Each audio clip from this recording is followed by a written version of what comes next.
Hi students, அனைவருக்கும் வணக்கம். நம்ம இந்த வீடியோல என்ன பார்க்க போறோம் அப்படினா 12th standard botany and biobotany chapter 1ல இருக்கக்கூடிய important interior question line by line தான் பார்க்க போறோம். அது 1 marks ஆனாலும் சரி 2 mark 3 mark and 5 mark questions. உங்கள்ட்ட வந்து book இருந்துச்சு அப்படினா நீங்க வந்து book வந்து எடுத்து வச்சீங்க. book எடுத்து நோட் பண்ணி வச்சீங்க.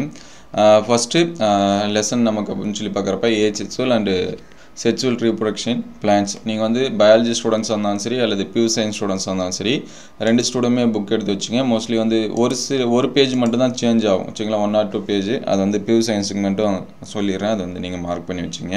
அதுக்கு முன்னாடி நீங்கள் என்ன நம்ம சேனலை சப்ஸ்கிரைப் பண்ணாமல் தான் சப்ஸ்கிரைப் பண்ணி வச்சுருங்க. நிறைய ஸ்டூடெண்ட்ஸ் வந்து லைக் பண்ணாமல் பார்க்குறீங்க, முடிஞ்ச ஒரு லைக் பண்ணுறேங்க. நம்ம பார்த்தீங்கன்னா ஃபஸ்ட்டு ஸ்டார்டிங்கில் இன்ட்ரோடக்ஷன் பேஜ் இதெல்லாமே இருக்கும். இங்கே கொஷின்ஸ் வந்து கேட்கணும் பண்ணால் ரீப்ரொடக்ஷன்னா என்ன அப்படிங்கிற மாதிரியான கொஷின்ஸ்க்கு வந்து கேட்கலாம். அதனால் அதுக்கான ஆன்சர்ஸ் வந்து நீங்கள் வந்து படிச்சிங்க. ரீப்ரொடக்ஷன் இதுலேருந்து இது வரைக்கும் ஆன்சர்ஸ் வரும் சரிங்களா. அதனால் இதுதான் ரீப்ரொடக்ஷனாக ஜென்ரலாக சரிங்களா. ஒரு டாபிக் படிக்கிறோம் அப்படின்னா அதுனா என்ன அப்படிங்கிற கொஷின்ஸ் வந்து என்ன பண்ணிங்க படிச்சிருங்க. அதுக்கடுத்து பார்த்திங்கன்னா இந்த பாக்ஸில் ஒருத்தர் வந்து கொடுத்துருப்பாங்க, பஞ்சனன் மகேஸ்வரி அப்படின்னு சொல்லிட்டு எமினென்ட் எம்பிரியாலஜிஸ்ட் அப்படின்னு சொல்லி சொல்லுவோம் சரிங்களா. அதனால் இது 1 மார்க் கொஷின், இது வந்து நோட் பண்ணி வச்சிங்க. அதுக்கடுத்து செக்சுவல் ரிப்ரொடக்ஷன், இது வந்து இன்ட்ரோடக்ஷன் இதெல்லாமே கொடுத்துருப்பாங்க. எங்கே பார்த்தீங்க அப்படின்னா நமக்கு டைட்டில்ஸ் வந்து நிறையா கொடுத்துருப்பாங்க.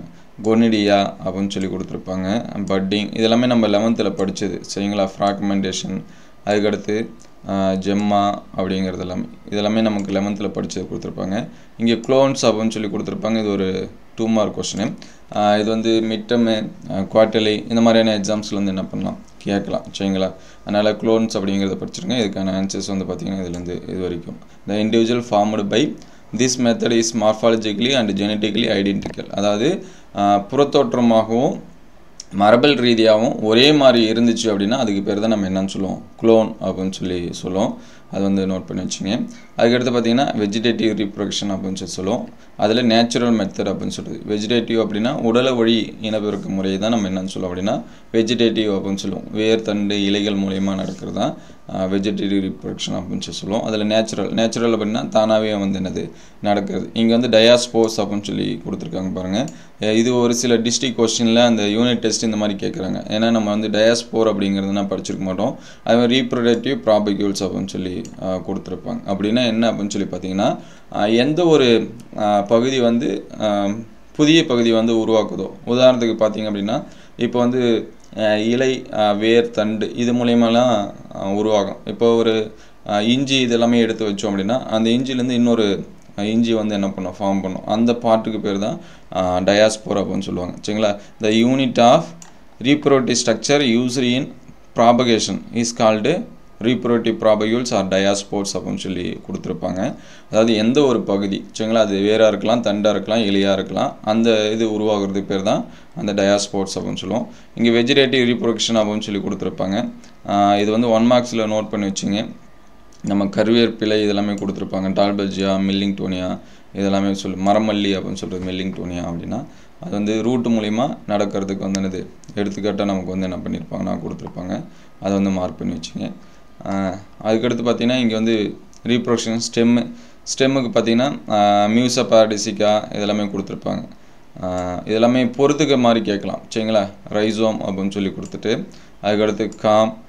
இங்கே ஸ்டார்டிங்கில் இது மட்டும் தான் கொஞ்சம் மெமரி பண்ணுற மாதிரி இருக்கும். அதுக்கு அடுத்தடுத்த லெசன் போக போக கொஞ்சம் ஈஸியாக தான் இருக்கும். ரன்னர்னா என்ன, பல்புனா எது, ஆப்செட்னா எது சரிங்களா. இது எல்லாமே நீங்கள் மார்க் பண்ணி வச்சுங்க. சக்கர் அப்படிங்கிறதுக்கு கிரைசாந்திமம், சாமந்தி, அதுக்கடுத்து பல்பில்ஸ் இது எல்லாமே 1 மார்க்ஸில் கேட்பாங்க சரிங்களா. அதுக்கடுத்து வெஜிடேட்டிவ் ரீப்ரொடக்ஷன் லீஃப் அப்படின்னு சொல்லி கொடுத்துருப்பாங்க. அதாவது இலை மூலிமா ரீப்ரொடக்ஷன் நடந்தால் அதுக்கு பேர் தான் என்ன சொல்லுவாங்க, வெஜிடேட்டிவ் ரீப்ரொடக்ஷன் அப்படின்னு சொல்லி சொல்லுவாங்க.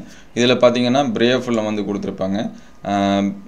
பிரேஃபுல்லம் எக்ஸாம்பிள் சரிங்களா. லீஃப் மூலியமாக நடக்கிறதுக்கு இங்கே எபிஃபில்லஸ் பட் அப்படின்னு சொல்லி கொடுத்துருப்பாங்க. இது சப்போஸ் வந்து 2 மார்க்ஸில் கூட கேட்கலாம். எபிஃபில்லஸ் பட் அப்படின்னா எதில் இருக்கிறது அப்படின்னா பிரேஃபுல்லத்தில் இருக்குது. அதோட லீஃப் நாச் அப்படின்னு சொல்லி சொல்லுவோம். மார்ஜின்ஸில் பார்த்தீங்கன்னா அட்வென்ச்சர்ஸ் பட் சின்னதாக பட் இது எல்லாமே ஃபார்ம் ஆகிருக்கும். அதுக்கு பேர் தான் என்ன சொல்லுவோம் அப்படின்னா எபிஃபில்லஸ் பட். இது வந்து என்ன பண்ணிங்க நோட் பண்ணி வச்சிங்க. உங்களுக்கு வந்து எக்ஸ்ப்ளனேஷனாக ஃபுல்லாக வேணும்னா அதை கமெண்ட் பண்ணுங்கள். நான் இப்போதைக்கு முக்கியமான 1 மார்க் 2 மார்க் 3 மார்க் மட்டும் சொல்கிறேன். இல்லை சார் எங்களுக்கு எக்ஸ்ப்ளனேஷன் வேணும் அப்படின்னா அதை கமெண்ட் பண்ணுங்கள். அதுக்கேற்ற மாதிரி நான் வந்து பேஜ் வைஸாக சொல்லிடுறேன். இந்த டயக்ராம் இது எல்லாமே மார்க் பண்ணி வச்சுங்க. அதுக்கடுத்து இந்த அட்வான்டேஜ் ஆஃப் நேச்சுரல் ரீப்ரொடக்ஷன் சரிங்களா, இது வந்து என்ன பண்ணி வச்சுங்க, படித்து வச்சுங்க. இது ஒரு 3 மார்க் போட்டுங்க. இது ஏன்னா இது வரைக்குமே எக்ஸாம்ஸில் வந்து என்ன பண்ணல அப்படின்னா கேட்கல. சப்போஸ் இந்த வாட்டி கேட்கறதுக்கான வாய்ப்பு இருக்குது. ஏன்னா ஒரு சில டைம் வந்து எக்ஸாமில் வந்து இதுக்கு முன்னாடிலாம் எது கேட்கல அப்படிங்கிற மாதிரியான கொஷின்ஸ் வந்து பார்த்து கேட்குறாங்க. அதுக்கடுத்து ஆர்டிஃபிஷியல் மெத்தட்னா நாமளே வந்து என்ன பண்ணக்கூடியது, செய்யக்கூடியது, அதுதான் ஆர்டிஃபிஷியல் மெத்தட் அப்படின்னு சொல்லுவோம். அது கன்வென்ஷியல் மெத்தடில் பார்த்தீங்கன்னா ஃபஸ்ட்டு இருக்கக்கூடியது கட்டிங் சரிங்களா. கட்டிங் அப்படிங்கிறது 3 மார்க்ஸில் வந்து என்ன பண்ணியிருக்காங்க, கேட்டிருக்காங்க. அதை வந்து நோட் பண்ணி வச்சுங்க. அதுக்கடுத்து பார்த்தீங்கன்னா செகண்டரியாக இருக்கிறது கிராஃப்டிங் சரிங்களா. இது ரெண்டுத்துக்கான டிஃப்ரென்ஸ் ஒரு டைம் கேட்டாங்க. கட்டிங் தனியாக ஒரு டைம் கேட்டாங்க. கட்டிங் அண்ட் கிராஃப்டிங் இதுக்கான டிஃப்ரென்ஸ் என்ன அப்படின்னு சொல்லி கேட்டிருந்தாங்க. அதேமாதிரி லேயரிங் அது வச்சும் கேட்டிருந்தாங்க. அதேமாதிரி கிராஃப்டிங் லேயரிங்கான டிஃப்ரென்ஸ் இது ரெண்டுத்துக்கும் வந்து என்ன பண்ணியிருந்தாங்க கேட்டிருந்தாங்க.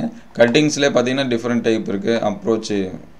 கிராஃப்டிங்கில் பார்த்தீங்கன்னா பட் கிராஃப்டிங், அப்ரோச் கிராஃப்டிங், அதுக்கடுத்து tongue grafting, crown grafting, wedge grafting இந்த மாதிரி நிறையா இருக்குது. முடிஞ்சால் அது 5 மார்க்ஸாக படிச்சிருங்க. இல்லைனா இந்த கிராஃப்டிங் லேயரிங் இது எல்லாமே 3 மார்க்ஸை கண்டிப்பாக நீங்கள் வந்து என்ன பண்ணுங்கள், ஸ்கிப் பண்ணாமல் படிச்சிருங்க. அதேமாதிரி லேயரிங்கோட types, mound layering, air layering இந்த மாதிரி வரும்.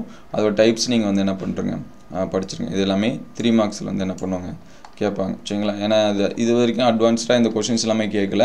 இப்போ இந்த மாதிரியான கொஷின்ஸ் வந்து கேட்கறதுக்கான வாய்ப்பு இருக்குது. அதனால் அது வந்து என்ன பண்ணீங்க கேட்டுருங்க. அடுத்து பார்த்தீங்கன்னா செக்சுவல் ரீப்ரொடக்ஷன் அப்படின்னு சொல்லி கொடுத்துருப்பாங்க. செக்சுவல் ரீப்ரொடக்ஷன் அப்படின்னு சொல்லி பார்க்குறப்ப இங்கே ஃப்ளவரு, அதோட கேரக்டர் இதெல்லாமே கொடுத்துருப்பாங்க சரிங்களா. இதெல்லாமே நம்ம 11th படித்தது தான். இங்கேருந்து பார்த்தீங்கன்னா மேல் reproductive part, development of anther அப்படின்னு சொல்லி கொடுத்துருப்பாங்க. இதுலேருந்து தான் நமக்கான கொஷின்ஸ் வந்து என்ன பண்ணும், இன்னும் அதிகமாக ஸ்டார்ட் ஆகும்.